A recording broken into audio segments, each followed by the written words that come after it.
हमरा संगे मनइबे कि न हरे का प्लान बा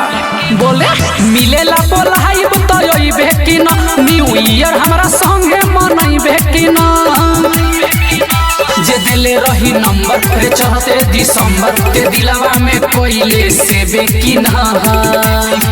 नया साल के गिफ्ट दे हम लेबे कि ना रे गाँव वाली माल चुमा देबे कि ना नया साल के तोहफा दे हम लेबे कि ना रे गाँव वाली माल हो देबे कि ना बोले ब्रांड रिकॉर्डिंग स्टूडियो बसंत बाजार।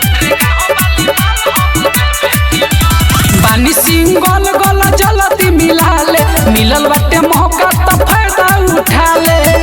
अरे का सोचत रे अच्छा पर बानी सिंगल गल जल्दी मिला ले मिलल बा मौका तो फायदा उठा ले रे तोहर पुराना यारबा बनी के खेमनी हरबा तोरा नदी में नाव खेबे कि ना बोले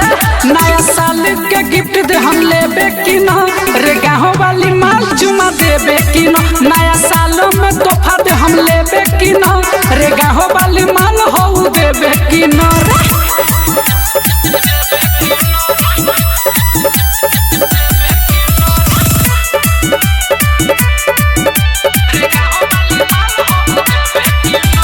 रंजन रसिको हबे रात के राजा पहिले मिलन में रे आ जाई मजा हर साल भर के दिन में रंगीन हो जो रे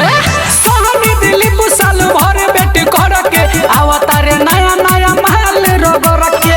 अरे का विचार बा तू आओ करो वादा न बदली इरादा यसो सदा सदा साल बीतैबे तना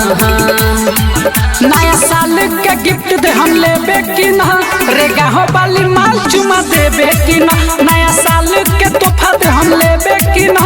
रे हमर वाली माल हो देबे कि ना